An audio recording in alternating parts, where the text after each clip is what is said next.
So Steamroller, you heading out to Boston? Yeah, man, I'm pumped. Heading out Saturday morning. Oh, you're going out the day of. Okay, okay. So now Yeah, we'll do a quick I gotta. little. What fights? Obviously, Weidman, O'Malley, Sterling is the card. Fights on the card. Any other fights on the card you're looking forward to? Dude, I honestly Asian I chick gotta. crushes, I think. Oh yeah, I always like Zhang Wei Li. I always like watching her fight. She's a beast. I've met her a couple times. That fight's been so under the radar for this card.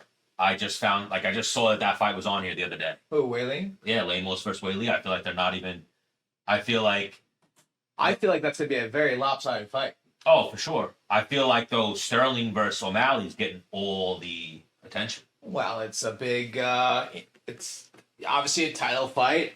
People, for some reason, are still subjective about Aljamain. And then also, people are very subjective, I am, about O'Malley. How good is he really? He, like, squeaks by really good guys. Or there's some fights where, like, okay, dude, you lost, but somehow he wins, and I don't think he Yeah, should that. be, personally, and I'm a little bit biased, I don't think he should be in the position he's in. It's his color hair, he smokes weed, it's the following. I get it, it's business, but I don't think he should be fighting for a title. I think there should have been some other guys. Like him and Marlon Vera should have been run back. Yeah, I agree with you on that. But honestly, I'm glad that Aljo's getting this fight. Yep. That's a great payday for him. He's the pay-per-view numbers should be great, and Aljo's gonna backpack him, man. I think it's a classic, striker versus grappler fight. And I don't think O'Malley's going to be able to stop the Funk Master from taking him down and backpacking him. Yeah, I think Aljamain's grappling is so underappreciated. If anything's underappreciated or underrated, it's his grappling. I think once he gets a hold of you, yeah, he's The worst. yeah. I called that second Peter or the Henry Suda. I'm like, he will definitely take him down. Yeah. 1,000%. Oh, yeah, and that was big even for Aljo. Aljo going in there and beating Cejudo, an Olympic gold wrestler. That's huge for Aljo. Just his confidence in his wrestling game. Cejudo might be a gold medalist wrestler in the Olympics, but in MMA and fighting, wrestling for fighting, Sure. Aljamain's close. So let's run through the list real quick. Well, so the thing with Aljamain too, Aljamain's started wrestling too late, so he probably could have went D1. Like if you look at his athletic When did ability, he start wrestling? What are you talking 10th grade. Oh, really? Yeah. And I He's remember a freak. hearing he said he was terrible his first like 2 seasons, and Yeah, then he that's how finally it got goes. it, and And then you go, okay, I'm gonna take this seriously. yeah. So his wrestling's better than his credentials, and he's D3. But like it takes a good wrestler to even get to any D, any level of wrestling. Yeah. But you saw it the I'm RBY fight, the Cejudo fight. His wrestling's better than his credentials. pumped to see that Ian Gary, see if he's the real deal. He's talking a big game always. And he's got that short note fight with Neil Magny now. So I mean, the weirdest thing about that fight for me, what? his name is Ian Gary. He got married. Now his name is Ian Machado Gary. What does it say? Does it He say took here? his wife's hyphen. Yes. Yeah, I don't know. Yeah, that's Oh. I don't. Different strokes for different folks, but that's just the first thing that I saw. And I'm like, what's the Machado? Is he Brazilian or something? No, he's a fucking white Irish dude. He married a Brazilian girl and hyphened his name. What's your thoughts? I mean, yeah, like you said, yeah, probably. To each their own, but yeah, that was just the first thing that jumped out at me. But yeah, he's very highly hyped. I've seen him. I've met him when I was down in Florida, and this was before his couple of wins. I think he was like 1-0 or 2-0 in the UFC. They were very high on him.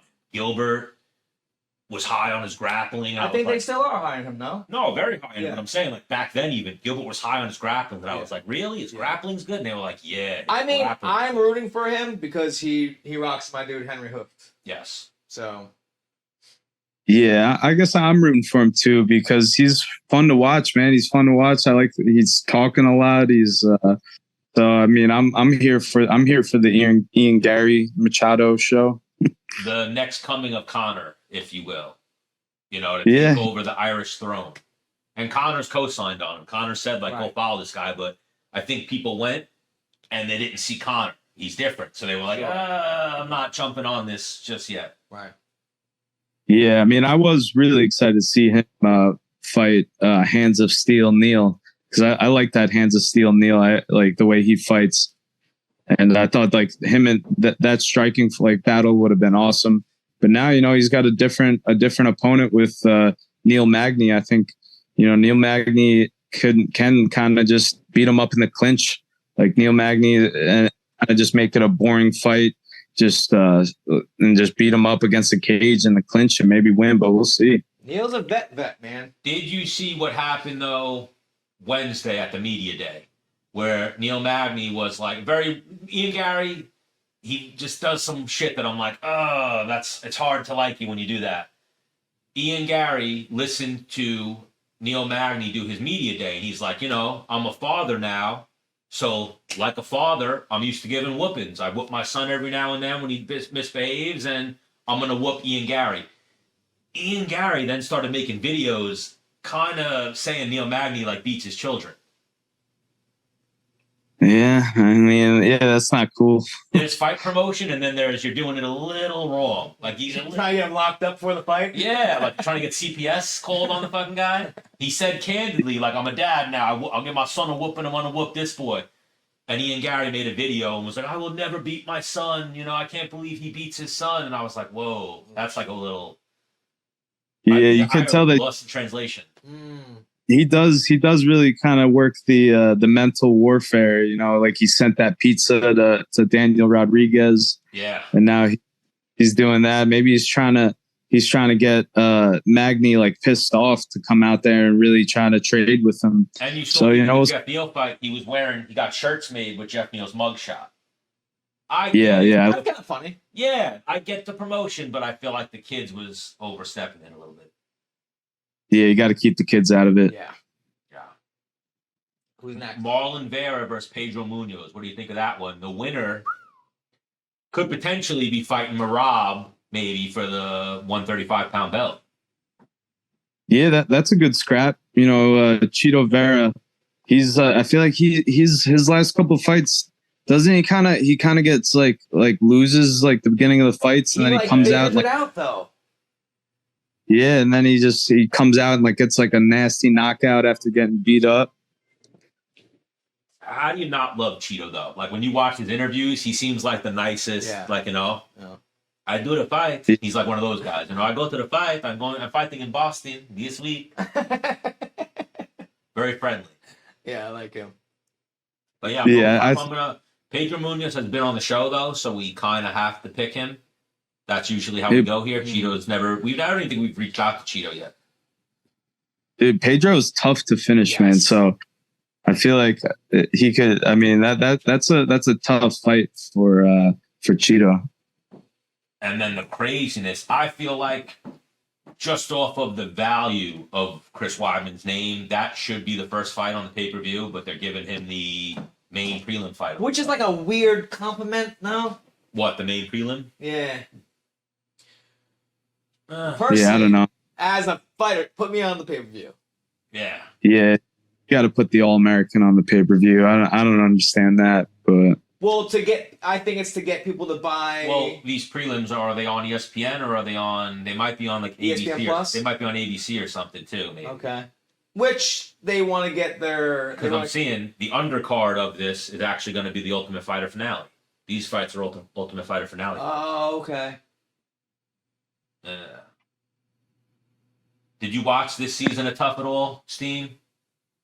I saw a couple episodes. I watched the first episode when Roosevelt Roberts got that like quick knockout. That was pretty sweet. That Roosevelt Roberts in the UFC like called me out a bunch of times, so I'm always kind of got my eyes on him. Oh yeah, once they say your name, you're watching them. Yeah.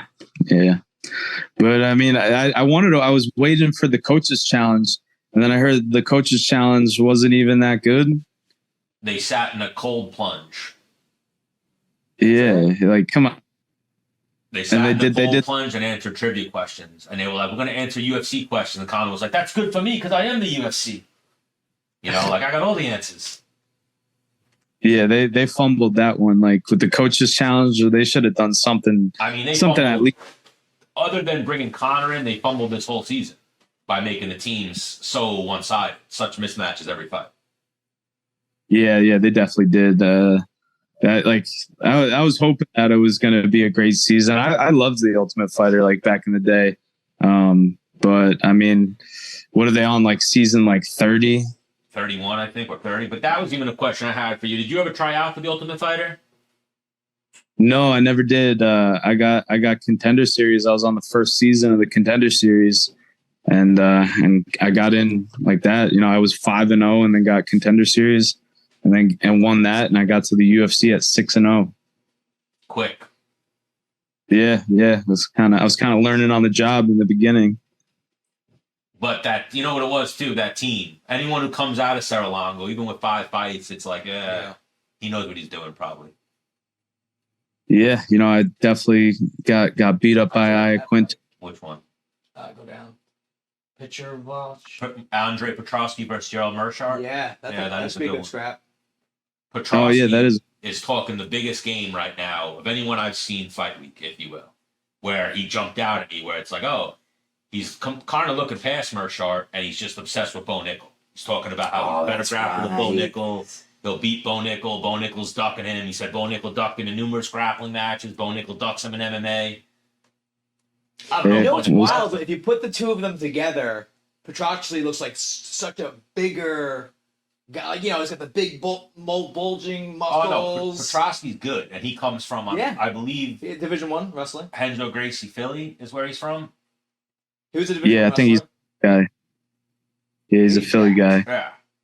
That gym right now is one of those groups of guys. Joe Pyfer, Sean Brady, him. They got a good little room. Yeah, but Bo Nickel's different. Of course. Of course. But I'm just saying. I got a great call out. I love it. But he also has a tough hand in front of him. Mershart, yeah. Yeah. I'd go Petrosky in that one. There. But I also thought Mershart was going to give Kazmat a little bit of No. I thought he'd give him something. There was a crazy stat. I'm sure it's still really impressive, but I know Sean Brady lost, and I think but they were like fucking 15-0 or something in the UFC at one point. Henzo Gracie Philly. Or something like that. Someone out there has that stat. They have a very good win-loss record in the UFC. Yeah, they're tough. Hey, they're Philly tough. So, Ultimate Fighter, Cody Gibson or Brad Katona. I guess I'm going to go Katona, right? Yeah. Yeah, he won the Ultimate Fighter a while back, and he will be the first 2-time winner if he wins. Jesus. Kurt Hollabaugh versus Austin Hubbard. I'm gonna go Kurt Hollabaugh. For fun, I'll go Hubbard. Well, I got Kurt Hollabaugh's number, so if he wins, I'll try to get him on the show next week. I'm thinking Hubbard will probably get that one done. And that big Brazilian, I think he's gonna win too. Gregory Rodriguez. Yep. Versus Dennis Tululin. Yeah, I'm going to go Rodriguez. And I think Tululin might be a late replacement. Or no, this is a fight they've been trying to make for a minute. So. You guys, Boston? What'd you say? You guys going to Boston? I don't know if Menace is. I might go. I'm still up in the air. Got my little guys this weekend. Yeah. Well, if I do go, you know who I'm partying with, though, right? Yeah, we should partner with me. Yeah, we're trying to make it happen in Boston. It's actually your fault that is why Stan's not really going to Boston. Might not go to Boston. Oh, no. Yeah, well, we usually apply too late for press passes. But why we don't get press passes, if you will, is apparently for how I acted at the UFC at MSG. Like, Stan, were you drunk? He's like, no, Frevola got the knockout, and anytime I saw a Frevola guy, like, beer? So I'm like, oh, so you were hammered. Like, no. I was celebrating with the fucking steamrollers. I've also been with Stan. Like, Stan, you good? Yeah. I'm like, you're fucking hammered right now. All right, let's go. Dude, they should guarantee you press passes after that. Every event we should have press passes. Greatest journalist in combat sports right here. All I did was ask about Stipe, and I'm trying to make Stipe and John Jones, and now we have the fight. So do I power slap you now for Dana, or? Eventually. But so we'll go back to this card. But what do you think of Jones Stipe? It's going to be probably the main event of the card that night. Yeah, that's an amazing fight, man. I think Stipe will definitely give Jones a better fight than Gain did. That's like I was so interested about like the John Jones experiment at heavyweight. How he was going to look with all that muscle and looking all big and stuff. And he handled Gain really really easy. With the wrestling, got that choke quick. But I think he's not going to be able to do that to Stipe. And I hear Stipe's like put on some muscle. He's bigger now. I love Stipe, man. I hope that he goes out there and humbles John Jones a little bit. Ooh, I haven't heard many people picking Stipe. Yeah. Well, Stipe comes and trains with those guys, right? He comes down Long Island and works out with you guys, right? Yeah. He's buddies with Weidman and Wonder Boy. He's been to the gym a couple times. Vellante. Him and Vellante were like best friends at one point, or very close. Yeah, Vellante. Yep. So we'll see, man. But he hasn't fought in a while too. But you can't. I mean, Stipe is the man. Real quick, side note. I don't know if he still is. Stipe is nasty at Call of Duty. Yeah. Like 33 and like 1. Like kill death ratios. Like, bro, really? So I played with him in Vellante one time. And the Call of Duty wasn't out like too long. And these guys like, meet me by the train and the bridge. I'm like, I don't know where that is yet. I'm off a match like this. These guys were calling out like plays. I'm like, you guys are losers. Bro, I've heard Stipe's really good. So Vellante's not bad either. Randy Brown was saying Vellante sucks. Okay. I remember that because I've chopped up that clip. He was like, he said Vellante sucks, but Stipe is really good. Yeah, he's a problem on Call of Duty. But that also might be, just friendly New York trash talk. Randy's from the back there as well. But I could see that. Vellante definitely sucks. I can see him having some difficulty with the video games. The night I played with him, he was on. And that's also, Call of Duty is one of those games. One night you could be an assassin, and another night you just can't fucking get into the groove, or what party you're in, or, Yeah. A lot of different variables that could affect your play. Sometimes I'm like, man, I need a couple more beers. A big one at UFC 292. We just referenced him. Chris Weidman is making his return versus Brad Tavares. How close are you with Chris? Do you talk to Chris leading up to the fight? When's the last time you seen him? Chris was at the gym a couple weeks ago. He came down and he did like a week at the gym of training, and I got to like crush a workout with him. It was me, Weidman's buddy Tom Lane, and then it was Kevin James. It was so cool, man. We just did a bunch of bag work, a bunch of conditioning, some drilling. And Kevin James is a beast too, yo. Oh, I've heard about Kevin James. Yeah, he's a killer. Oh yeah, man. He's not in shape, but you could tell that he's the competitor. Like he does everything, he gives it his all, and he like doesn't quit. And like he's got my respect for sure. And doesn't he do some work, or he has done some work with Ray in the past, right? Yeah. Yeah, he trains like every once in a while, and he's got like a wrestling background from back in the day. He did the Here Comes the Boom. He's into it. He loves UFC and Oh yeah, I see. And He's a big Sarah guy.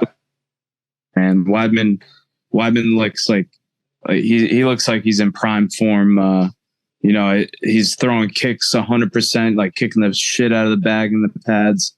And I think that's going to be a thing of the past, and you're going to see a vintage Chris Weidman. I'm hoping that he goes in there and uses that wrestling, uses that jiu-jitsu, and gets a nice finish.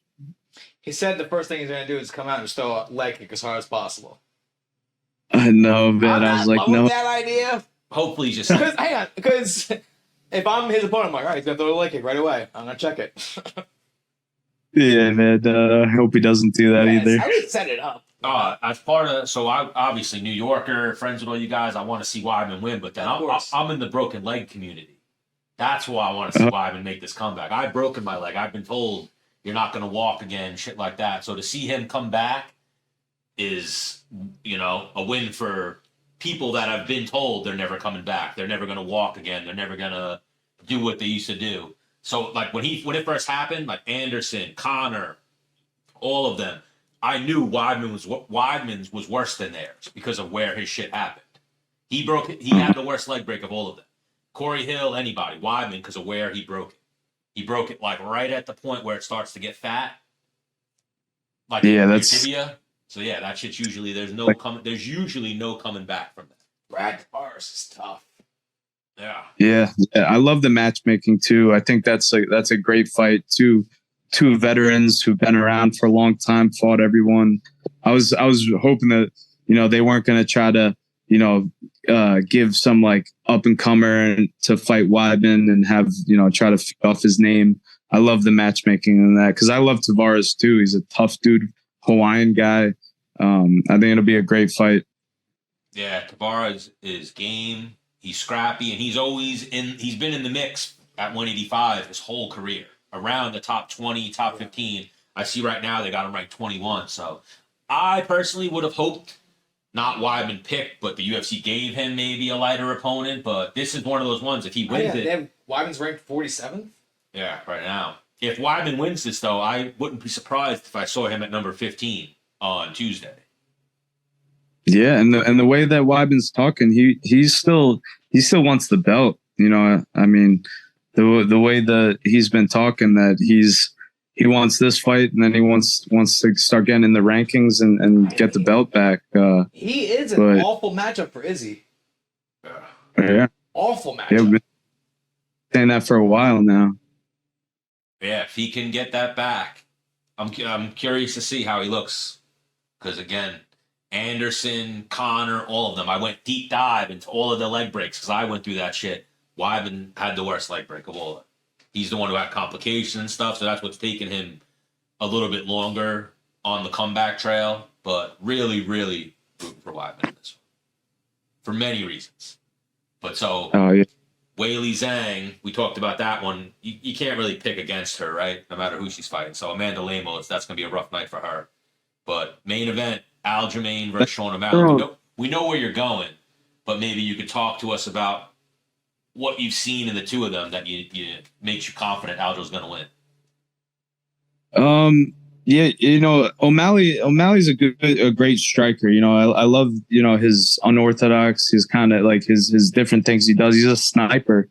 But I mean, Aljamain's not easy to hit. His movement's different. He's funky on the feet.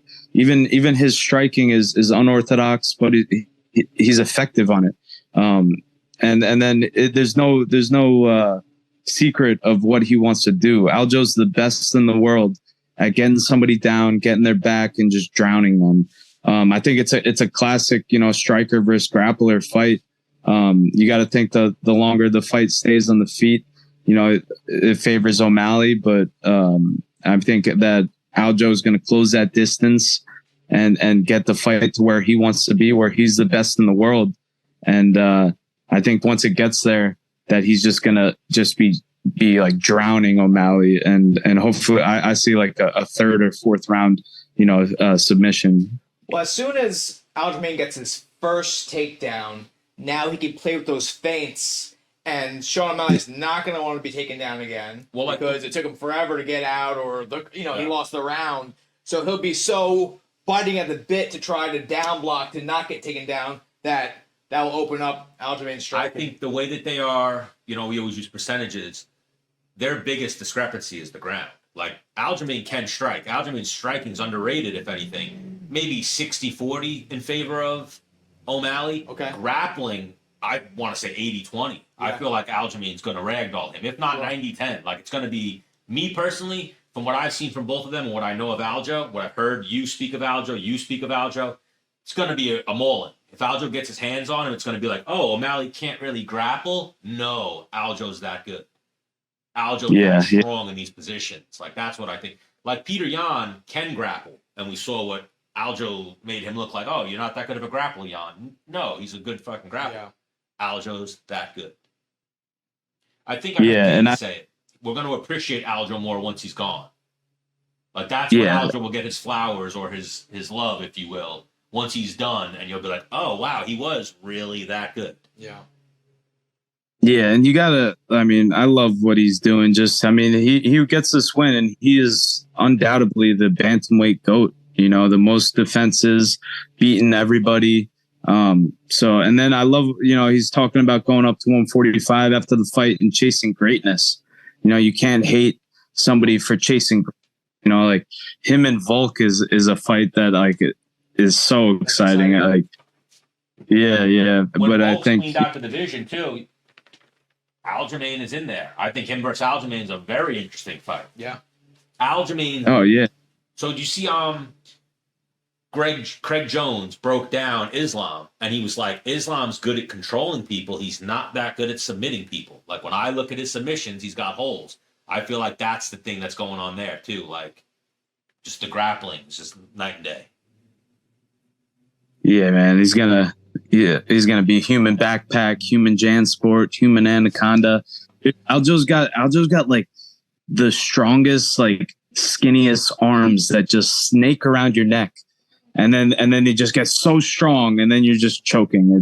It's insane.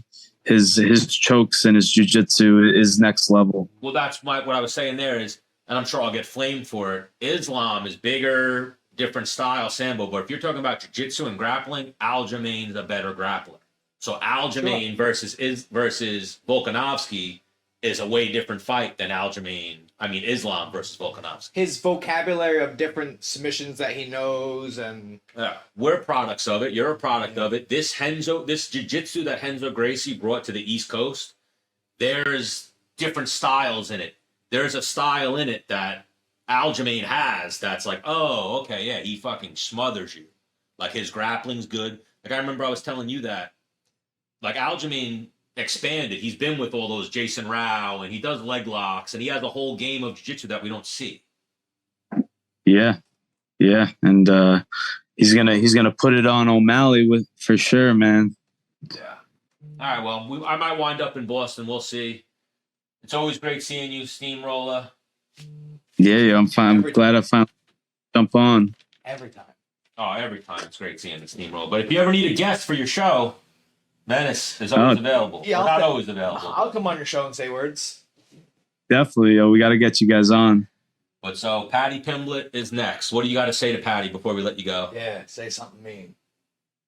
Dude, I want him to sign the contract. I want him to prove all the doubters wrong. Everyone's just calling him a bitch. Like, I think that he takes this fight. He accepts this fight with me. He'll earn the respects from the people.